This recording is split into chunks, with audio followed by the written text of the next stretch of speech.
On the bus, Michaela's friends were blasting Jade Cicada, basking in the low and high key vibes, languidly sucking cigarettes, and letting the highway air wash their dusty feet. Michaela was a dark cloud amongst the bright sunshine, her heart broken. She had tried to help someone, and he betrayed her, stole from her, and abandoned her.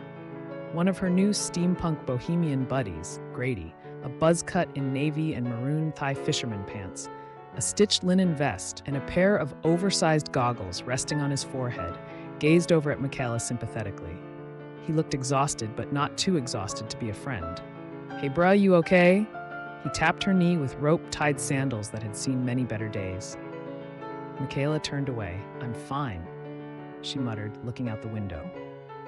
Grady pulled on his cigarette and handed it to her, leaning forward so it was in her field of vision. She looked at it for a moment, then took it and smoked it. "Are you okay, early?" He spoke like he was texting. She smiled. She had a great job and even better friends. Kind people. Caring people. She pulled on the cigarette and told her story to him, up until she got to the part where the spaceman stole her bike. "What kind of bike?" asked Grady. "It was a 1982 500cc Honda Goldwing with new chrome." She continued the description with passionate gusto and some choice swears. "Sick." Grady looked out the window. "Like that one?" He pointed lazily to a bike on its side, like a marine animal washed ashore. Michaela burst forth through her dark cloud and climbed on top of Grady. Her face pressed fervently against the window, then she was banging on the back of the driver's seat and passenger seat. "Stop! Stop the van, I need to get off!" They pulled over, slid the sliding door open, and let her out. Michaela bolted toward the bike, did a quick look over, and with strength that surprised everyone, pushed the bike upright. Her friends were watching with relaxed interest. The bike roared to life, and they cheered. Michaela waved them on as she checked a couple things on the bike. There were more scratches than she remembered. Ugh, that spaceman had some crazy nerve. In the van, Grady donned a pair of headphones, tilted his head back, and fell asleep, leaving Michaela to enjoy her reunion in the distance as the clouds rolled and the sun began to set. Not too far down the road, the bus of merry travelers spied the spaceman in the distance. Grady, who was dozing, had not yet told his fellows Michaela's tale, so they did not object to picking up this interesting-looking spaceman. They thought he was just a fellow festival-goer, pulled over and picked him up, and now he was sitting next to the slumbering Grady in the back of the van. "Where to, spaceman?" "There," he said, pointing to another billboard of the Telomere Princess. Telomere Technologies. The driver, ostensibly without a pressing schedule, obeyed and turned off the main highway towards the legendary company compound. No sooner had he made the turn when a speeding 600cc Honda Silvery Wing zoomed down the highway past the van. The commander, riding Michaela's other bike, had no other plan but to scan the horizon in the general direction of Michaela and Spaceman's bike tracks.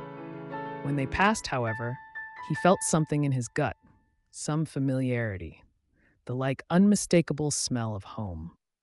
Glancing at the van, he spied what looked like a space helmet hidden amongst festoons of blankets and scarves.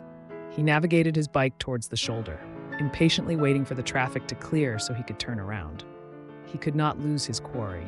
There was too much at stake. Michaela had decided to cruise back to the studio where she was planning on dozing off on the couch and recouping when she saw the commander executing his U-turn. "That bike looks so good. That's a 600cc Silverwing.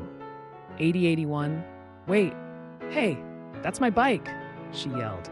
Then she saw a man in a spacesuit look back at her, disregard her, and gun it towards the Telomere turnoff. "Hey, wait!" What a jerk! Instinct kicked in, and she followed him. An intense chase occurred shortly thereafter, the commander chasing the van, and Michaela chasing the commander. Inside the van, they heard the bike gaining on them, but didn't think much of it, just the ephemeral white noise of the highway. Michaela rode up next to the commander, whom she mistook for the original spaceman. He was so intently focused on catching up to the van that he missed Michaela's glove reaching towards his bike's kill switch. Both bikes slowed to a halt, leaving the commander momentarily confused. The van got away. He saw Michaela and snapped into action, deploying some cool alien martial arts moves, but Michaela was no pushover and blocked them easily.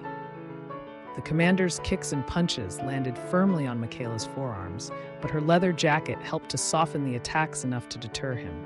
He scrambled for her bike, thinking it was the only working one, but she grabbed him from behind. "Not again. No, you don't," he faced her, but she executed a beautiful Tomoe-naja judo throw, and he was supine, wind knocked out of him temporarily. Michaela rested, panting. The commander got up after a while, pulling his visor up, smiling. He was enjoying the fight, but he was running out of time. "You're not Spaceman," Michaela shouted, surprised. The bushy-eyebrowed second spaceman executed some more intense alien martial arts techniques that left Michaela unconscious, yet intact. The commander then commandeered the Goldwing and sped towards the telomere compound. He passed the van going the other direction, but when he looked inside, he could not see Cadus.